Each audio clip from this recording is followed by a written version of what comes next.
Hello friends, आज जो topic हम पढ़ने जा रहे हैं उसका नाम है लाइट। काफ़ी इम्पोर्टेंट चैप्टर है। तो लाइट की डेफिनेशन क्या होती है? लाइट जो है एक तरह की एनर्जी होती है which produces the sensation of vision. तो हमें क्या कराती है? सेंसेशन कराती है विजन की, ताकि हम जो चीज़ है वो दिख सके। उसके बाद जो लाइट है, लाइट का कुछ बिहेवियर होता है, मतलब नेचर ऑफ लाइट। लाइट का नेचर क्या है? तो light behave as ray, light behave as wave and light behave as particle. Light ray भी की तरह भी बिहेव करती है, वेव की तरह भी और पार्टिकल की तरह भी बिहेव करती है। बाद स्पेरिकल मिरर्स। स्पेरिकल मिरर्स होते क्या हैं? It is a mirror whose reflecting surface is a part of hollow sphere of a glass. ये जो है ये क्या होता है? ये एक मिरर ही होता है, लेकिन इसका जो रिफ्लेक्टिंग सरफेस होता है वो किसका पार्ट होता है? हॉलो स्पेयर का पार्ट होता है। उसके बाद जो स्पेरिकल मिरर्स होते हैं वो दो तरह के होते हैं। एक होता है कनकेव, दूसरा होता है कन्वेक्स। एक होता है कनकेव मिरर, दूसरा होता है कन्वेक्स मिरर। कनकेव मिरर क्या होता है? जिसकी आउटर साइड जो होती है वो पॉलिश्ड होती है। जिसकी आउटर साइड क्या होती है? पॉलिश्ड होती है, मतलब ये इस तरह का होता है। And the reflection take place on inner side. और जो रिफ्लेक्शन होती है वो इसके इनर साइड पे होती है। मतलब अगर कोई भी रे ऑफ लाइट यहाँ आई तो जहाँ पे ये टकराएगी वहाँ से ये क्या होगी? रिफ्लेक्ट होगी।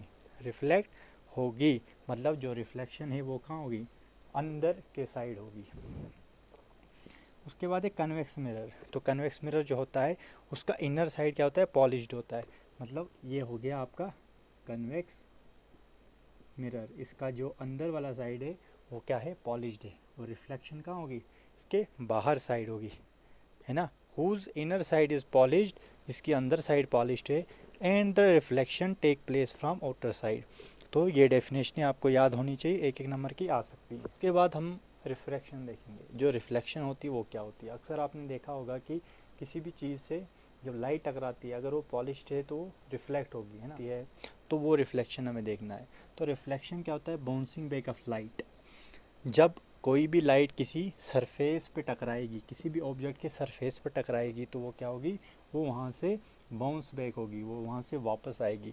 उस वाले फिनोमेना को हम बोलते हैं रिफ्लेक्शन। अब रिफ्लेक्शन में कुछ लॉज होते हैं, लॉज ऑफ रिफ्लेक्शन। तो दो तरह के लॉज हैं। मान लो मैं एक कनकेव मिरर बनाता हूँ यहाँ पर। This is a concave mirror, this is principal axis और ये है पोल। यहाँ पर कहीं मैं फोकस बनाता हूँ और यहाँ पर कहीं सेंटर ऑफ कर्वेचर बनाता हूँ। इस पे भी आएंगे ये सब क्या है। उससे पहले हम लॉज ऑफ रिफ्लेक्शन देखेंगे। तो क्या होता है? बोल। जो पहला लॉ इसका है, पहला law, the incident ray, the reflected ray and the normal and the normal all lie on the same plane। अब यहाँ फिगर पे देखेंगे। मान लो यहाँ कोई ऑब्जेक्ट है, सोर्स ऑफ लाइट है। यहाँ से जो भी इंसिडेंट रे आई, यहाँ से जो भी इंसिडेंट रे आई वो क्या होगी? रिफ्लेक्ट होगी। वो क्या होगी? रिफ्लेक्ट होगी। तो ये आ गई इंसिडेंट रे, ये आ गई रिफ्लेक्टेड रे। और जो यहाँ पर हम नॉर्मल ड्रा करेंगे, जो नॉर्मल होता है वो हमेशा सेंटर ऑफ कर्वेचर से निकलता है, के बीच से गुजरता है। तो ये जो इंसिडेंट लाइट है और ये जो रिफ्लेक्टेड लाइट है और ये जो नॉर्मल है, ये तीनों एक ही प्लेन पर आएंगे। All lie on the same plane.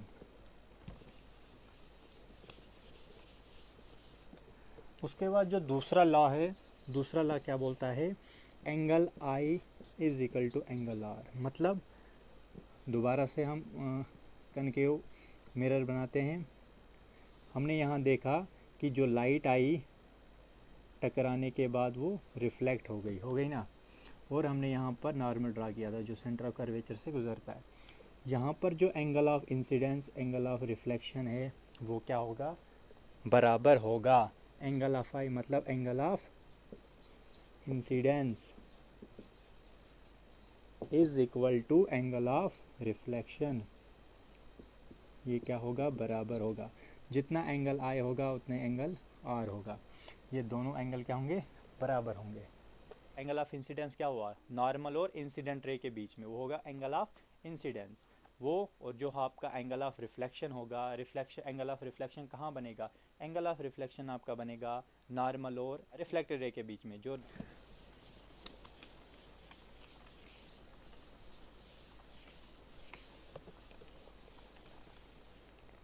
तो लॉज ऑफ रिफ्लेक्शन में हम क्या लिखेंगे,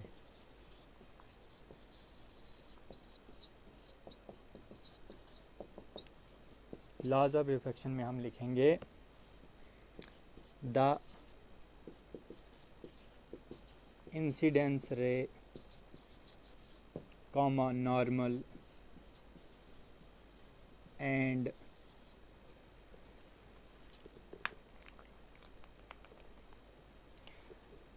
the reflected ray all lie on the same plane, all lie on the same plane।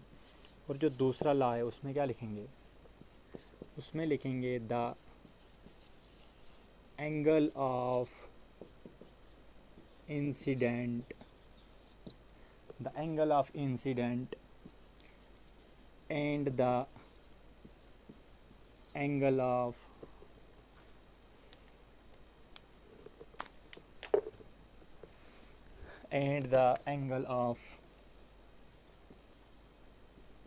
reflection are always equal, है ना, that is angle i is equal to angle r. ये हो गया हमारा लॉज ऑफ रिफ्लेक्शन, काफ़ी important है। तो अब हम पढ़ेंगे कुछ इम्पॉर्टेंट टर्म्स के बारे में। मतलब हमारा जो मिरर होगा उसमें कुछ पोजीशंस ऐसी आएंगी, या उसमें हम इमेज कहाँ पर बन रही है, या हमारा ऑब्जेक्ट हम कहाँ पर रख रहे हैं, या जो रे ऑफ लाइट है वो कहाँ से आकर गुजर रही है। तो ऐसे कुछ पॉइंट्स हम अब पढ़ेंगे जो कि काफ़ी इंपॉर्टेंट है। जब भी आप स्फेरिकल मिरर बनाओगे, कनकेव बनाओ या कन्वेक्स बनाओ, तो ये जो पोजीशंस हैं उनकी, पॉइंट्स की, वो आपको पता होनी चाहिए कि कहाँ पर कौन सा पॉइंट बनाया जाता है। तो कुछ टर्म्स पढ़ेंगे हम। पहला आ गया पोल।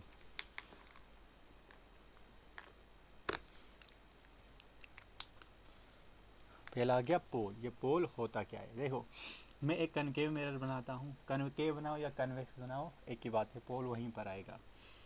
तो पोल जो होता है वो मिड पॉइंट होता है मिरर का। Pole is the mid point of mirror. ये कनकेव मिरर है तो इसका जो मिड पॉइंट होगा इसको हम बोलेंगे पोल। तो डेफिनेशन क्या आएगी, the mid point of mirror, the mid point of mirror is called pole. ठीक है। उसके बाद आता है एक और पॉइंट जिसका नाम होता है centre of curvature. Centre of curvature, ये सेंटर ऑफ कर्वेचर क्या हुआ, आपको ये नहीं लग रहा है कि अगर इसको हम इस तरह से ड्रा करें तो एक स्फीयर जैसा बना है ना, और इस स्फीयर का कोई सेंटर होगा, है ना, होगा कि नहीं। तो यही जो सेंटर होता है यही होता है सेंटर ऑफ कर्वेचर। तो क्या लिखेंगे, सेंटर ऑफ कर्वेचर होता है the centre of A sphere, the centre of A sphere. ठीक है, एक जो स्फीयर आ गया उसका ये सेंटर आ गया। उसके बाद यहाँ पर एक लाइन आती है जिसका नाम होता है principal axis. Principal axis, principal axis क्या है, प्रिंसिपल एक्सिस एक लाइन है जो पास होती है centre of curvature to pole, centre of curvature to pole तक। तो क्या लिखेंगे, a line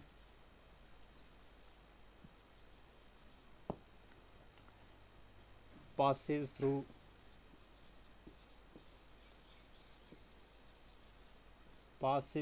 the center of curvature to pole।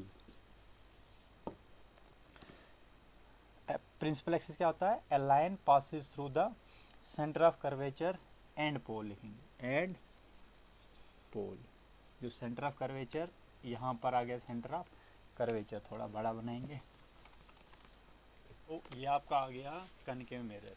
यहाँ पर जो मिड पॉइंट होता है, अभी हमने पढ़ा the mid point of a mirror is called pole, तो ये आ गया पोल। उसके बाद एक लाइन यहाँ पर पास होती है जो कि पोल तक जाती है। यहाँ पर एक पॉइंट होता है जिसको बोलते हैं कर्वेचर, सेंटर ऑफ कर्वेचर। वो सेंटर ऑफ कर्वेचर क्या होता है? ये जो स्फीयर है, ये जो मिरर जिसका पार्ट है, जिस स्फीयर का पार्ट है, उसका ये क्या होता है? सेंटर होता है, तो इसको बोलते हैं सेंटर ऑफ कर्वेचर। उसके बाद एक लाइन पास होती है जो centre of curvature and pole तक ऐसे जाती है, ठीक है, through centre of curvature and pole तक जाती है, इसको बोलते हैं प्रिंसिपल एक्सिस। और यहाँ पर पॉइंट होता है जिसको बोलते हैं फोकस। क्या बोलते हैं? फोकस। फोकस को हम क्या लिखेंगे? फोकस होता है mid point between centre of curvature, mid point between centre of curvature and pole. Pole और सेंटर ऑफ कर्वेचर के बीच में जो मिड पॉइंट होगा, ये आपको स्केल से बनाना है। मिड पॉइंट होगा, इसको हम बोलेंगे फोकस। क्या बोलेंगे? फोकस। फोकस को हम इस तरह से भी डिफाइन कर सकते हैं, when ray of light are parallel to principal axis, जब कोई भी लाइट पैरेलल होगी प्रिंसिपल एक्सिस के, आफ्टर रिफ्लेक्शन उसके बाद they converge at a point called focus. जब यहाँ पर कोई सोर्स ऑफ लाइट होगा, कोई ऑब्जेक्ट होगा, जब वहाँ से लाइट निकलेगी वो पैरेलल होगी प्रिंसिपल एक्सिस के, दिस प्रिंसिपल एक्सिस के पैरेलल होंगी। आफ्टर रिफ्लेक्शन, जब वो रिफ्लेक्शन करेंगी, उसके बाद जब वो किसी एक पॉइंट पर कन्वर्ज करेगी, उसको बोलेंगे हम फोकस। उसको क्या बोलेंगे हम? फोकस, ठीक है। तो ये दूसरी डेफिनेशन भी आप लिख सकते हो, उसको बोलेंगे फोकस। उसके बाद यहाँ पर जो पोल से लेकर सेंटर ऑफ कर्वेचर तक का डिस्टेंस होता है, इसको बोलते हैं रेडियस ऑफ कर्वेचर। क्या बोलते हैं? Radius of curvature. Radius of curvature. तो क्या हुआ radius of curvature? The distance from the pole to centre of curvature. The distance between pole to centre of curvature is called radius of curvature. एक और distance यहाँ पर होता है जो होता है फोकस से लेकर पोल तक, उसको बोलते हैं फोकल लेंथ। क्या बोलते हैं? Focal length. तो फोकल लेंथ को किस तरह से हम डिफाइन करेंगे? फोकल लेंथ को हम डिफाइन करेंगे the distance between pole to focus या principal focus. The distance between pole to principal focus, उसको हम फोकल लेंथ कहेंगे, और फोकल लेंथ को हम स्मॉल एफ से डिनोट करते हैं। यहाँ पर आपको एक चीज़ देखने को मिल रही होगी कि ये जो आर है ना, काफ़ी एफ से बड़ा है ना, आर जो है बड़ा है, तो यहाँ पर हम लिख सकते हैं f is equal to r upon 2, है ना। ये जो एफ है वो आर का क्या है? आधा है ना। यहाँ पर जो हमें फोकल लेंथ और रेडियस ऑफ कर्वेचर के बीच में रिलेशन देखने को मिलता है, वो मिलता है f is equal to r upon 2। मतलब जो हमारा फोकस है वो आधा है किसके? आर का आधा है ना, आधा ही तो है। जो आर है उसका आधा कौन है? एफ। यहाँ पर आप को एक और चीज़ देखने को मिलती होगी कि जितने भी हमने डिस्टेंस लिए वो हमने पोल से लिए लिए ना, जितने भी हमने डिस्टेंस लिए, चाहे वो फोकल लेंथ हो, रेडियस ऑफ कर्वेचर हो, वो हमने कहाँ से लिए, पोल से लिए। तो एक रूल याद रखना, ऑल द डिस्टेंसेस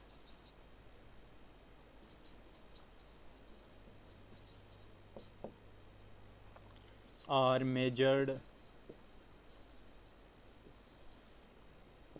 फ्रॉम, कहाँ से, पोल, है ना, all the distances are measured from pole. तो ये लाइन आपको याद रखनी है, जितने भी डिस्टेंस हम लेंगे वो कहाँ से लेंगे, पोल से लेंगे। तो ये आ गया कनकेव मिरर का, किसका, कनकेव मिरर का। अब हम थोड़ा किसका, कन्वेक्स मिरर की डायग्राम बनाते हैं, किस तरह से कन्वेक्स मिरर में होगा। तो कन्वेक्स मिरर जो होगा उसका जो इनर होगा वो होगा, कन्वेक्स का जो इनर पार्ट होगा वो होगा पॉलिश्ड, है ना। तो यहाँ भी इसी तरह से क्या होगा, मिड पॉइंट जो होगा वो पोल होगा, है ना, मिड पॉइंट जो होगा पोल होगा। अब यहाँ पर जो प्रिंसिपल एक्सिस है या जो सेंटर ऑफ कर्वेचर है वो इस तरह आएगी, है ना, क्योंकि इस तरह है तो मिड पॉइंट कहाँ आएगा, इस साइड ही आएगा, है ना। इस तरह होता तो मिड पॉइंट इस साइड होता। तो यहाँ पर जो कन्वेक्स मिरर है वो इस तरह से है, मतलब जो क्या आएगा, सेंटर ऑफ कर्वेचर आएगा वो इसका ऐसे आएगा, आगे कहीं आएगा, ठीक है। तो ये मान लेते हैं सेंटर ऑफ कर्वेचर आएगा। जब आप स्केल से बनाओगे या इस स्पेयर को अच्छे से बनाओगे तो ये बिल्कुल सेंटर में आना चाहिए।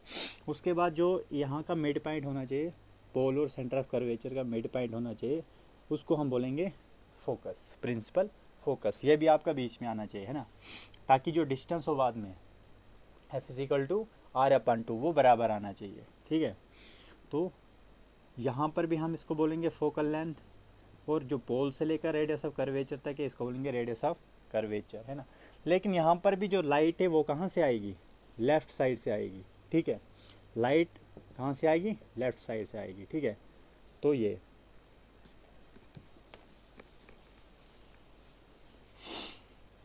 उसके बाद हम पढ़ेंगे, काफ़ी इम्पॉर्टेंट है कि जो इमेज फॉर्मेशन होती है वो किस तरह से होती है। तो image form by image formed by concave lens, concave mirror, sorry concave mirror। concave mirror की वो किस तरह होंगी, मतलब रूल्स क्या हैं, किस तरह से हम इमेज बना सकते हैं। तो रूल जो पहला रूल है, पहला रूल बोलता है, ये आपका आ गया concave mirror, ठीक है। ये आएगा concave mirror, ये आएगा concave mirror, क्या आएगा, concave mirror। तो हम जानते हैं ये आ गया सेंटर ऑफ कर्वेचर, ये आ गया फोकस, है ना। तो जब हमारा ऑब्जेक्ट कहीं पर भी खड़ा हो, है ना, सामने खड़ा हो, कनकेव के लेफ्ट साइड में खड़ा हो, जब कोई भी light, when a ray parallel to principal axis, when a ray parallel to principal axis after reflection it passes through principal focus, ये आ गया पहला रूल। तो क्या लिखेंगे, व्हेन ए रे या incident ray, when a ray incident on, when a ray incident on mirror after reflection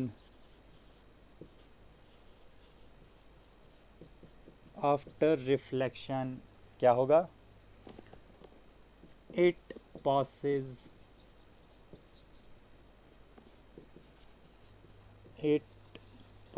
through focus। ये पहला रूल है, ठीक है। जब कभी भी कोई रे ऑफ लाइट आएगी पैरेलल प्रिंसिपल एक्सिस के, आफ्टर रिफ्लेक्शन वो फोकस के होकर गुजरेगी, फोकस से होकर गुजरेगी। ये आ गया rule number 1। Rule number 2, rule number 2 क्या है, इसको रब कर देते हैं। ये आ गया कनकेव आपका, ये आ गया फोकस आपका, तो ये आ गई प्रिंसिपल एक्सिस, ठीक है। रूल नंबर 2 क्या बोलता है,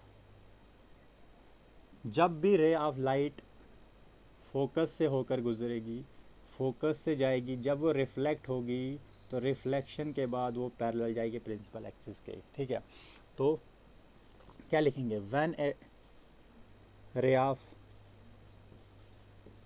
of light, when a ray of light passes, when a ray of light passes through किसके, focus, when a ray of light passes through focus after reflection, जब वो कहाँ टकराएगी, मिरर पर टकराएगी तो क्या होगा, रिफ्लेक्शन होगा, होगा कि नहीं, हाँ। रिफ्लेक्शन जब होगा it goes parallel to principal axis, principal axis. ये तो पहले क्या उलट है ना, पहले में हमने क्या किया, पैरेलल गई फोकस से होकर गई, इसमें फोकस से गई पैरेलल गई, ठीक है। तो उसका उलट है, पहले का उलट है, ठीक है। ये आ गया rule number second, when a ray of light passes through focus after reflection it goes parallel to the principal axis. It मतलब रे, जो रे होगी वो क्या करेगी, पैरेलल हो जाएगी प्रिंसिपल एक्सिस के, ठीक है। ये आ गया rule number second. Rule number third देखते हैं। ये हमने मिरर बना दिया, ठीक है, ये इसका पोल आ गया, ये इसका प्रिंसिपल एक्सिस आ गया, ये आ गया सेंटर ऑफ कर्वेचर, ये आ गया कहीं फोकस, ठीक है, ये आ गया फोकस। अगर कोई रे कर्वेचर से होकर गुजरेगी, कोई रे कर्वेचर से होकर गुजरेगी, है ना, कर्वेचर से होकर गुजरेगी, तो वो अपना जो पाथ है वो सेम वापस आ जाएगी, अपना पाथ ट्रेस बैक करेगी। तो क्या लिखेंगे, rule number third, rule third, when a रे passes through, when a ray passes through center of curvature, centre of curvature से होकर गुजरेगी, it trace back its own path, ठीक है। जो गाइड पर है वो आप याद, वो भी आप याद कर सकते हैं। तो क्या, अगर कोई रे of light centre of curvature से होकर गुजरेगी तो वो सेंटर ऑफ कर्वेचर से ही वापस चली जाएगी, ठीक है। तो ये आ गया रूल नंबर थर्ड।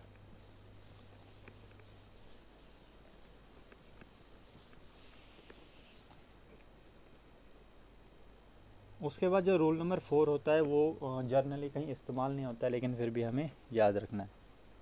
रूल 4 जो है वो क्या बोलता है, ये आपका मिरर आ गया, ये आपका प्रिंसिपल एक्सिस, ये पोल आ गया, ठीक है। बोलता है अगर कोई भी रे ऑफ लाइट कहाँ पड़ी, पोल पर पड़ी, तो वो वैसे की वैसी पोल से चली जाएगी, जो ही पड़ी तो ही निकल गई, ठीक है। जो ही आई पोल पर पड़ी वैसे ही निकल गई। तो क्या लिखेंगे, व्हेन, इसका मतलब क्या हुआ, when a ray of light incident, when a ray of light incident on pole after reflection, after reflection it goes obliquely,